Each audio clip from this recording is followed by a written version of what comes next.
Welcome to today's explosive courtroom breakdown. In this case, we have Cullen O'Neill, a young man whose life took a dramatic turn after a series of bad decisions. He's facing serious charges, but the real question is, does he deserve probation or prison? With strong testimonies from his family, friends, and employer, the defense argues for a second chance, but the state isn't so sure. Will the judge grant mercy, or will the severity of his actions prevail? Stay tuned as we break it all down, right here. All right, court is calling 2025 CR 009749, State versus Cullen Spencer O'Neill. Can I have parties annexed? Samantha Lynn Brown for the state. Brian Kimbrough for Mr. O'Neill. All right, and are you Mr. O'Neill? Yes, ma'am. All right, according to your plea bargain agreement, punishment is to be assessed at a cap of 8 years in the prison. The state is opposed to your applications. Have both parties had a chance to review the PSI report? Yes, Judge. Yes, Your Honor. Any objections to the PSI report? No, Judge. No, Judge. All right, state, you're opposed. Do you have any witnesses? No witnesses, Judge. Defense, any witnesses? Yes, we have some witnesses, Your Honor. All right, call your first witness. Before I do, Your Honor, I have some letters that I wanted to present the court on his behalf, and I believe, and I did give a copy to the state, and I believe they were opposed to my doing so. So I wanted to give them an opportunity to speak to that. All right, any objections to the court reviewing the letters? Yes, Judge. I'm going to oppose their hearsay. I can't cross-examine the witnesses on those statements, and I don't believe they're sworn statements either, so I'm going to object to them. Well, Your Honor, I've produced, these have nothing to do with the incident. They're only about the character and the information about the defendant. I think it's part of the court's duty. So with regards to whether they're hearsay or not, the court needs to review it to see if it is hearsay. And then if the court determines it is hearsay, then the court can always disregard. All right, with regards to the state's objections to the court reviewing the letters that have been tendered by the defense, the court understands. Now, this moment right here is a game changer. The defense argues that the letters from family and friends should be taken into consideration, but the state raises a critical point about hearsay without sworn testimony. These letters can't be. The court has the ultimate say here. While these letters do give a glimpse into Cullen's character, the question is, should they be allowed to influence the court's decision? This is where the case starts to get interesting. Your objections, the court is going to overrule those objections. The court will take these into consideration in sentencing. I'd like to have a copy so they can review them. Oh, I've reviewed it. Yes, I read very fast. Very fast. Thank you. All right, call your first witness. All right, can you raise your right hand for me, please? Do you solemnly swear or affirm the testimony you give will be the truth and nothing but the truth, so help you God? Yes, I do. All right, you can lower your hand, state your name for the record. Tammy Hollis O'Neill. All right, counsel, you may proceed. Thank you. And what is your relationship with Cullen? Yes, I'm his mother. And could you tell me a little bit, was Cullen raised in San Antonio? He was raised in San Antonio, born in Japan, but came here shortly after that because his late father was in the military. And how long was his father in the military? 24 years. What branch was he in? Air Force. Are you also in the military? No, sir, I'm not. I work as a civil servant, but not now because I'm furloughed. Because government Yes, that is correct. Shut down. That is correct. For the Air Force? I do work for the Department of Defense. That's correct. Air Force. Yes, at the Air Force Civil Engineers Center. So Cullen's father passed away 7 years ago, correct? Yes, sir. And 2018. how did that, from your perspective, was Cullen living with you at the time? Yes, sir, he was. And how did this affect him? The death of his father? Hugely. It affected all of the kids, right? My daughter as well. But I think it struck Cullen much harder, right? Because of that father figure that he had in his life. And also that father figure to hold him accountable. And how many siblings and other members of the family did he grow up with? Yes, he has a younger sister who's not here to testify today, ma'am. One of the letters was from her. She's full-time in college and couldn't come. And then he has a stepsister as well. And can you describe his upbringing, his childhood? Was it normal? Was it good? Yes, sir. It was good. I would say it was good. He got everything he wanted, you know what I mean? One of those. And I did the best to raise him, with my husband. And then as a single mom after my husband passed away. Did Cullen go to school? He did. He graduated. He's got a diploma. He's got a diploma. He didn't get a GED, right? Yes, he did. Yes. He But did. He did. He struggled a lot in school with ADHD, and also so he has struggled with that throughout his life since he's been little, right? Hard to concentrate, anxiety, right? And has he been employed, generally speaking, since he got out of high school? Yes, sir. He has. He has. Has he always sought employment? Yes. And to your knowledge, has Cullen ever been convicted of anything, any crimes in his No, life? sir. No, sir. This is so outside of his character. And I have never witnessed this type of behavior in him, which is why this is so shocking. I've had so many conversations with him, and I think he regrets what happened, right? I feel like from his personality, this is just not something he typically would have done. And I feel like that it was a mistake. He just made a poor decision, a very poor decision. And he's always lived at home, correct? Yes, sir. And so you've gotten to know his friends. Yes, absolutely. Okay. And would you say, based on your knowledge and your observation, are his friendships appropriate age-wise? Yes, sir. I've never seen anyone under legal age at my house. That's another thing I think that my daughter wrote in her letter, that even when I'm not there, she didn't witness that either as well. His relationships have always been with people of age, which is why this incident was so outside of his normal character. Here we see Cullen's mother, a pivotal witness in this case, speaking passionately about her son. She insists that this behavior is completely out of character for him. It's clear she's devastated by what's happened, but let's not forget the gravity of the charges. Yes, Cullen may have had a good upbringing and a stable family life, but does that excuse the choices he made? Is his history enough to outweigh the mistakes of his present? The court has to weigh all these factors, and it's no easy task. And has he had friendships that were long-standing? In other words, friends that he's had for many years? Oh, yes. He has friends that he went to kindergarten with, right? And one is here today, actually, so. Now, you know that we're here to ask the judge to place Cullen on community supervision. Yes, sir. For adjudication. Yes. You think that he could succeed on community supervision? Yes, sir, I do. I very much do. I think that he needs that discipline, right? Of being able to check in continually. He's been on an ankle monitor for the last 1.5 years and has done that very successfully, right? To be able to check in and be accountable to that. I think that he can give back to society by working and doing other things while he was on probation versus if he was incarcerated. And that's fine. Pass the witness. All right, any questions? No questions, Judge. All right, thank you. Thank you. I appreciate your consideration. Well, thank you. And I would call Deborah Higgins. All right, can you raise your right hand? Yes, ma'am. Do you solemnly swear or affirm the testimony you give will be the truth and nothing but the truth, so help you God? Yes, ma'am. All right, you can lower your hand if you'll state your name for the record. Deborah Higgins. All right, counsel, you may proceed. Thank you. And Ms. Higgins, you go by DJ, is that correct? Correct. Okay. What's your relationship with Cullen? How long have you known him? I'm a family friend of approximately 14 years. Do you remember how you first met the family? I worked with Cullen's mom. Okay. Was that in the Department of Defense Yes. area? Yes. Are you still working there? No, sir. I retired July 25th this year. And in the course of working with his mother, did you get to know Cullen a little bit? Yes. I would go to their house for holidays and dinners and cookouts and whatnot.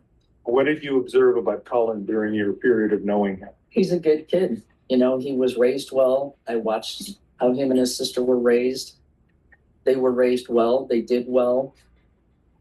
Did you have occasion to see him with other young people? I met one or two of his friends when we were all at the house. They're good kids. And did you ever hear about anything that he might have done other than this incident? that raised concerns with you? No. And you also work in pet safety or something? Animal rescue. Yes. Animal rescue. Yes. So you observed what happened today, and you Yes. familiar with it. Yes. So you do not condone bad behavior. Absolutely not. Okay, Right is right and wrong is wrong. you're hardcore on that. Very. Okay, and you know that what Cullen did was wrong. Yes. In spite of that, do you think that he could succeed on community supervision if the judge would give him that? With structure, accountability, and discipline, and having to stay focused on that thing, yes, I do. I think he would do very well with that. And do you think that would be a better outcome than sending him to prison? I do. Why is that? There's prison structure and there's, I don't know the right legal term, but probation structure. And I think him being employed, being forced to do the right thing every single day in a more open environment would be more beneficial to him to grow as a young man. Pass the witness. Any questions? No. All right, thank you. Thank you. Call your next witness. Yes, I would call Melissa Daly. All right, if you could raise your right hand for me, please. Do you solemnly swear or affirm the testimony you give will be the truth and nothing but the truth, so help you God? All right, you can lower your hand, state your name for the record. I'm Melissa Daly. All right, just keep your voice up so the court reporter can hear. Defense, you may proceed. Thank you, Your Honor. Ms. Daly, you're acquainted with Cullen O'Neill, correct? Mm-hmm. How did you know Cullen O'Neill? I've known Colin since he met my son practically in kindergarten. And all the groups of boys always played in the neighborhood. So I watched basically Colin grow up since kindergarten. Okay. And he's always showed the utmost respect and yes, ma'am. And when I had groceries, he'd be the first to come help me take them out of the car. I had him spend the night several times. And I treated him like a son of mine. So this is totally out of character. Mm-hmm. What is your son's name? Daniel. Daniel, and he is a friend and grew up with Cullen, correct? Yes, sir. Is Daniel here? Yeah. Daniel, okay. Now, would you, if you had had any issues with Cullen as far as his influence, would you have allowed Daniel to spend time with Cullen? I hadn't had any issues with Colin. Right, but if you had, Oh, of course I would. But I have not seen, Colin has always presented great character and integrity. And I thought when he was raised with his father hunting and having all the things that every boy would dream to have was a bad dude. Mm-hmm. And since his dad passed, it was very heartbreaking. But he had a group of friends that supported him. So he wasn't like a loner child. He had lots of friends. And that helped him get through that whole situation during his prime time in childhood. And do you think that that he would be a good candidate for probation, community supervision? Yes, I do. You think he could succeed on that? I absolutely do think he succeeds. He's has high integrity, and this is just outside his character. This incident. Thanks. Absolutely. Any questions? No. All right, thank you so much. Call your next witness. I'm going to call Cullen, Your Honor. Cullen O'Neill. Can you raise your right hand? Sir. Do you solemnly swear or affirm the testimony you give will be the truth and nothing but the truth, so help you God? All right, you can lower your hand, state your name for the record. Cullen O'Neill. All right, defense, you may proceed. Thank you. Cullen, you know why we're here?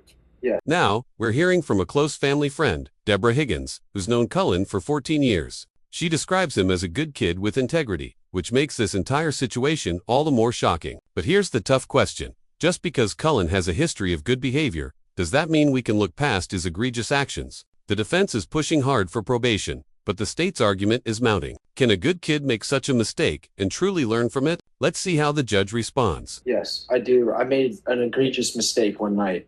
I had no sympathy for the situation I was in due to being under the influence of drugs and alcohol. And I made an honest young man mistake with my emotions and what I was trying to do. I made a horrible mistake. It's it's been haunting me. And I mean, I've had to deal with it for a year and a half that I've realized it and sat with it. And people have made fun of me. I've gone through it, but it's something that I know that it's not over because I made a mistake and I'm willing to take that on the chin. You know what I mean? You talk about football and LSU. I'm leaving it all on the field. You know what I mean? With what I'm trying to do to prove that I need a plea, but I made a mistake. Okay. Now, at the evening this happened, you had been using drugs, correct? Yes, sir. And you'd been drinking. Yes, sir. So you have an issue with drinking and with drugs. Yes. And you're willing to deal with that. 100%. Okay. To get better. To get better. Do you have an attraction to younger women? No, ma'am. I mean, no, sir. I've never once ever in my life. I think it was just the influence I was in, the situation of not sleeping, being tired from work, just and my emotions, my feelings as a young man just overcame me. And I know that's horrible and I made a mistake for that. Okay. Now, you did complete your GED, correct? Yes, sir, I did. Okay.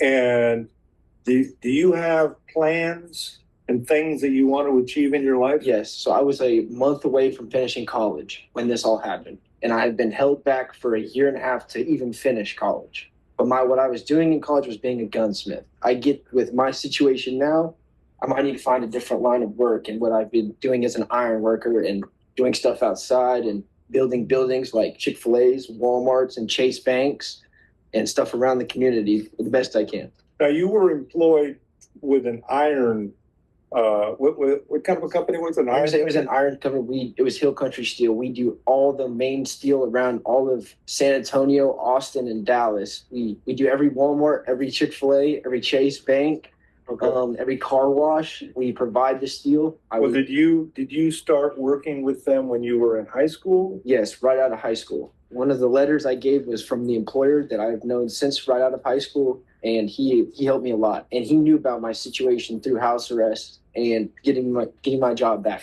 Now, you're not currently working for him, right? No, I stopped working for him because I wanted to deal with this and didn't want to interrupt their company for my mistakes. And are you hoping to be able to get work again? Yes, I actually have a job interview on Thursday for another steel company that was smaller that we used to provide steel with. So that's something I'm really looking forward to start doing and working. Tell the judge why you think you could succeed on probation. I did track, football, and baseball all throughout high school. And I work harder than most grown men that I know. And I know I messed up. And I don't want to do prison because that's just not something I know I will succeed in, unfortunately. But I know that doing the plea and being on a schedule, checking in and doing things like that will really help me a lot. Get my life back on track. I'm young. I made a horrible mistake for my age. And I know that I want to be able to recover from it and not be stuck. Now, when this happened,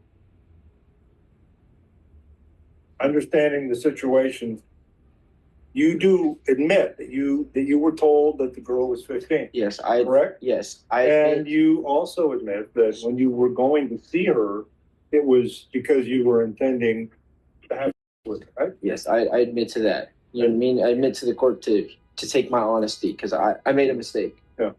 But that's not something you have ever done. Never thought about it. Never once been around it. And I have a little sister. How could I do that to her? Okay. You know, like that's something that I really think about a lot and being a better image for her, especially with the situation I'm in. I want to get out of this and be better for her. And she was one of the main people that wrote a letter. Okay. Pass the witness. State. A couple questions. Yes, ma'am. You talked to probation prior to this hearing, correct? The pre-sentencing report. Yes, ma'am. And when they asked you about the offense, you minimized it, correct? I was nervous to what I said. I was very nervous on what needed to be said. And I wasn't sure what to say. I've never been in a situation like this, and I've never had the thoughts that I have. But when you spoke to probation, you did minimize what you did in this offense, correct? I wouldn't say minimize. I told my side the best that I felt that I could. But I did make mistakes. I did say things I wasn't supposed to. And we're here in this situation because of my mistakes. Right. And the officer didn't force you or coerce you into this situation. I mean, it was a sting operation. Correct. But you willingly agreed to meet this person. They didn't force you to meet them. Yes, correct? after like maybe 30, 45 minutes of time had passed since they had started talking to me, yes. And you described in great detail and graphic language exactly what acts you wanted to perform on this 15-year-old. Is that correct? Yes. Pass the witness, Judge. Any other questions? No, Your Honor. All right, any other witnesses? No, Your Honor. All right, court will hear brief argument. State. Judge, I'll let defense go first. Your Honor, Cullen O'Neill, in my opinion, is a perfect candidate for probation. He checks off the boxes, so to speak. He's 22 years old. Okay, and not to interrupt your argument, counsel, but this, Well, no. This is what I wanted to address, but nobody addressed it. I don't know if anybody wants to address it. And it has to do with the thing that's mentioned in the PSI. And I don't know if you want to address part of that with your, yeah, I mean, I could ask him okay. if I could recall. And I'm sorry about that. Yes, you can recall it. Sure. You had cocaine that night, correct? Yes, it was for myself, yes. And you were using, Yes, I was. and you were, as you earlier testified, you were using alcohol too. Yes. And you had and did this problem develop like years before? It mainly developed a year or so before, just working hard and just trying to stay up and just trying to deal with college and deal with a full-time job. I didn't know how to overcome myself or talk to, and that's just what led me down the rabbit hole right there. And I just messed up. And you understand that when you got to the point what happened that night, you were showing, you had an alcohol and drug problem. Right? Yes, I definitely did. And you have it now, correct? I wouldn't say now. I have definitely resorted to staying off, being a lot better person just due to my probation with my ankle monitor. You know what I mean? Just in case, for whatever reason, they wanted to drug test me or whatever, God forbid, that they would do. I mean, and I have a little sister and my mom, and I don't want to keep that image. I really don't, you know? That's why I really would I don't mind doing drug tests, drug classes, or probation or whatever. All right, and I just asked that because I forgot to bring it up so that could be cleared up because it was in the PSI. So sorry for the interruption. Okay. No, you're fine. Are there any other questions? No more questions. All right, I'm sorry. You may Okay. proceed with your argument. Okay, counsel. thank you. That charge was Dismissed. dismissed. Yes. Again, as I was saying, I think my main point is that Cullen is a very good candidate for probation. He has no criminal history. He is 22 years old. He has a very, very supportive family. He has friends that he's had since he was in kindergarten that are still his friends.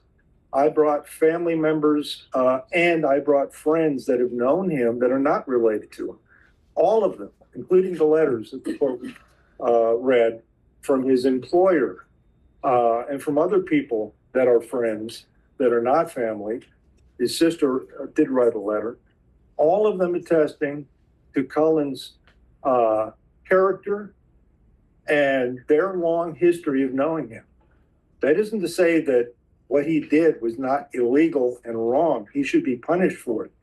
But he should, in my opinion, be punished in such a way that he is rehabilitated. This is a case where, to me, it cries out for rehabilitation, not for prison. Prison would be the opposite, in my opinion, of what should happen. Now, I know this is a crime that is extremely terrible, and there is a lot of outcry against this behavior. And I agree, it's fine. I'm not opposed to that. But in the appropriate circumstance, and I think this is one, a person that does this kind of crime can be rehabilitated and can go forward and contribute. And of all the people that I've represented for some time in the last couple of years, Colin seems to me to be the best candidate for probation. And I'm hoping that the court will give him that opportunity. Whatever program, whatever monitoring the court feels appropriate, I'm asking the court to give him that chance. All right, State. Judge, I respectfully disagree with defense's view that this defendant is a great candidate for community supervision.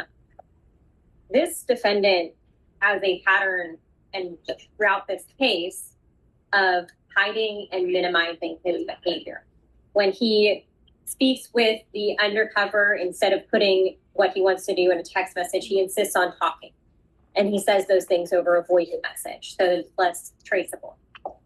He gets there, what happens, he gets arrested. He gets to this court, he pleads on this case to supposedly take responsibility. And when given that opportunity to take responsibility to the PSI officer, instead of just saying, I chose to go there that night, he says, well, she pushed me. The officer pushed me to do it. The undercover pushed me. He blames the undercover, doesn't take full accountability. And even today, he says, oh, well, the reason for that is I was scared. If his reaction to being scared, concerned, anxious, or nervous is to lie, to minimize, that is a terrible candidate for probation because he's going to keep doing it on probation. Judge, the descriptions in this report that the court has in the stipulations of what he specifically says, he's not just saying he wants to meet up and have sex with a 15-year-old. He uses graphic sexual language, graphic violent language to talk about not only physically, but abusing a 15-year-old child, who he fully believes at that time is a 15-year-old child. I understand that this defendant is young. There may be some substance abuse issues. However, Judge, this is not the kind of person who I believe would be safe on our streets. I don't think he's a good candidate for probation, and I would worry about an actual child being harmed if he's let out. So I would respectfully ask the court to deny the applications for community supervision and sentence him under the plea agreement for 8 years. All right. So, Mr. O'Neill, I want you to know that I heard everything from all of the witnesses. I reviewed the PSI. I internalized everything. I've read the chat messages that were sent to someone you thought was 15. I messed up. Yeah. I messed up, Judge. All right. Oh, it's okay if he says something. No, I mean, I'm upset about this. You know what I mean? Like, it's just my life, you know? And I mean, I just want to fix it the best way I can. All right. And I want you to know I'm taking in consideration your age. And I do understand that sometimes people will do things, they're intoxicated, be it through drugs or alcohol.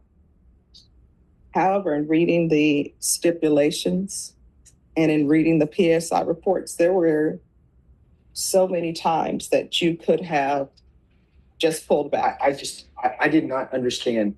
You know what I mean? I really did. If I had a better understanding, I would have been honest, like I have been today. No. I'm not even. Here's the thing. This is what I understand. When probation officers are interviewing you for a PSI report, there are a lot of things going through your head, right? You don't want to say anything that could hurt you. Sometimes defense attorney, I was a defense attorney, and let me just tell you what I would tell my clients. I would tell them, for the love of all that's holy, just say, my attorney told me not to speak about it, right? And then sometimes I would have clients, I'm like, go ahead, tell them. So I will tell you what is in the PSI. I'm not holding that against you, because sometimes when people are faced with legal decisions, sometimes they get nervous. Sometimes you have a lot of voices in your head. What would my attorney say? I understand all of that. So I'm not holding that against you, that maybe you said something that could be considered you're not taking responsibility. So I want you to know that. Yes, ma'am. What I'm talking about is the offense. And it's like, there's so many points along the way that you could have stopped. Like, not drive over there. Yes. Not go to the hotel. I agree. Not go up to the hotel room. I completely agree. And that's something that I've talked to myself and my mom and my family about, and my friends about, why I even did it. Because in no right state of mind ever have I ever thought that way, or been in a situation like that, I crashed out, and I didn't know what sympathy was for the simple like the situation I was in. I really didn't, and I was young, I was sleep deprived, I was off drugs and alcohol, and I really did not mean to make that decision. And that's not who I am as a person. I've never lied to my mom or people about my situation. I've always been honest when they asked, especially how I got my job back. I had to sit there in front of a bunch of grown people and explain what happened. Mhm. You know what I mean? And that's something I can't be unhonest about that, because look how it looks on a piece of paper. You know, no matter what I said, no matter what I did, it's what's shown. And I mean, that's what's here today in front of us. Like, and I made a mistake, but I don't believe that I deserve prison, because I want to be rehabilitated. I know I can work through what the police says. I know my punishment isn't over. It'll be at least 10 years that I'll have to deal with whatever the plea requires. And I know that. All right, so this is what the court is going to do. The court is going to find you guilty. The court is going to order Chapter 62 compliance. There's a $3,000 fine, time and money to run concurrently. The court will sentence you to 3 years in the prison, give you credit for any time served. Did you review the trial court certification of defendant's rights to appeal with your attorney? Did you understand it and sign it? Because this is a plea bargain agreement, because I followed your plea bargain agreement, and because you waive your right to appeal, you do not have the court's permission to appeal. Because this is a felony conviction, you're not allowed to own or possess any weapons or ammunition. If you have a question over that, what that is, you'll need to speak to an attorney. Do you understand? So 3 years? Yes. But like, Well, I'm sorry. You gonna talk to him? Well, Yes, Sharon, but I have another thing I'd like to raise. yes. This is not a 3G off. And No, so I didn't. Did the court retain jurisdiction?